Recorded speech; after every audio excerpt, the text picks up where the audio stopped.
It's one of the great American drifter movies. In fact, it may be the best drifter movie of all. Now 50 years old, starring Jack Nicholson, it is 5 easy pieces. Let me help you think through what's in this movie and why this movie is so good. Coming up next.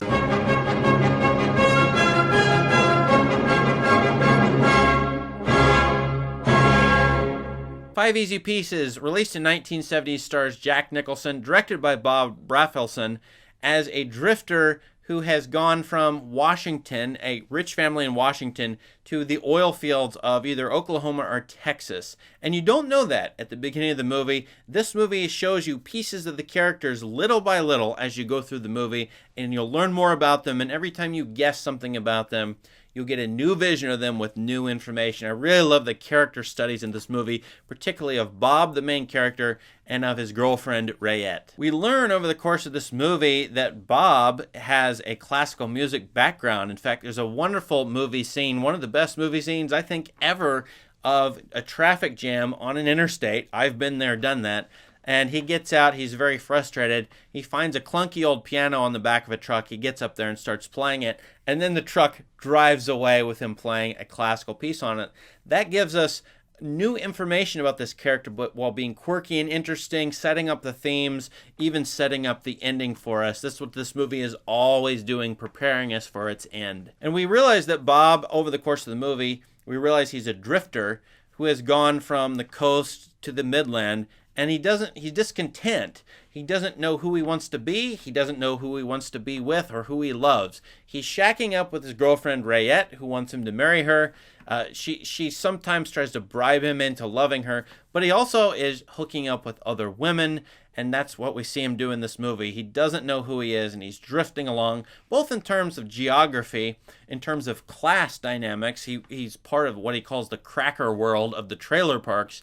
And he's drifting along in terms of love. He doesn't know who he loves. He himself is not lovable. And there's a great scene in the middle of the movie where he's playing the piano for someone, and she says, "Oh, you invoked such emotion in me. That was so passionate." And he says, "I had no emotion when I played that. I felt nothing."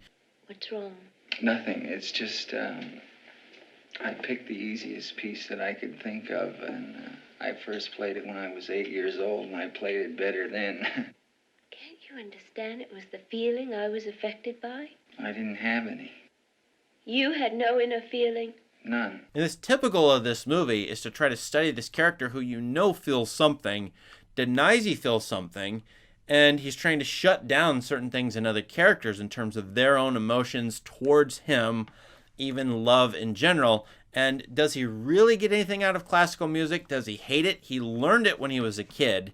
And he still has the skills, but he doesn't use those skills. Why not? That's one of the mysteries of this movie, and we try to figure that out with this character. This movie is very lyrical, and that's emotional and raw, and it's about particular characters and their individual problems, and we get into their lives. But it's also an epic in a way. It has the epic framework of an archetypal man drifting around. He's lost, and now he's going to go back home. And the quest leads him to his father in the very end.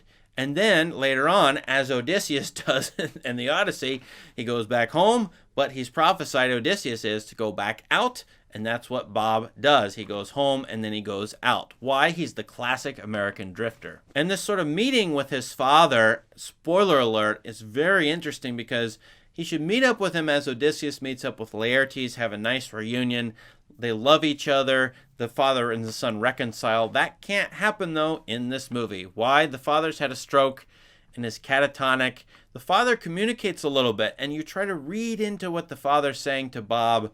And there's a great scene at the end where Bob is confessing things to his father, and yet the father can't respond. And so you can't have this sort of epic hero get back together with his family, and he's got to leave it at the end. The movie contrasts then class dynamics in the United States, which have widened and expanded probably by a lot since 1970. In fact, definitely there are two Americas, the college-educated and the non-college-educated, those who live in, upper-class towns and have, more money. Those who live in lower class places, they've lost their factory workers, they've lost their jobs, opioid problems in their communities, things like that. And you have this sort of upper class white versus lower class white dynamic. This movie articulates it, though. Bob grows up in upper class family, leaves, forsakes his skills that he had in that family, goes and becomes an oil worker, does other odd jobs, and then, you know what, he's hanging out with what he calls cracker or trailer park trash, but then he has to go back to his upper class family. And so you see those dynamics, especially with his girlfriend Rayette, who accompanies him on his journey, and she's obviously a fish out of water when she meets the upper class Washingtonian family. I had a baby Kit Kat once. It was a little fluffy thing. Bobby gave it to me. Remember, Bobby? Little pussycat you gave me. Had 2 little white front paws. And I was crazy after her. We left her at some friend's house, and she got squashed flat in a tortilla right outside their mobile home. Rayette may seem to be a dumb blonde, and there is that sort of stuff in her character about that. And we might be willing to stereotype her as such. But as I said, this movie's a deep, rich character study, and as we go along through the movie, you see different parts of Rayette. I mean, for one thing, she's got an absolutely exquisite singing voice. And Bob, why is he with her? He must at least acknowledge that her voice is just amazingly beautiful. And of course, he has an ear for music, so maybe that's why he remains with her, even though he's cheating on her several times throughout this movie. Rayette is also very sweet at times and very willing to be patient with Bob, and no one else, hardly anybody else in this movie is.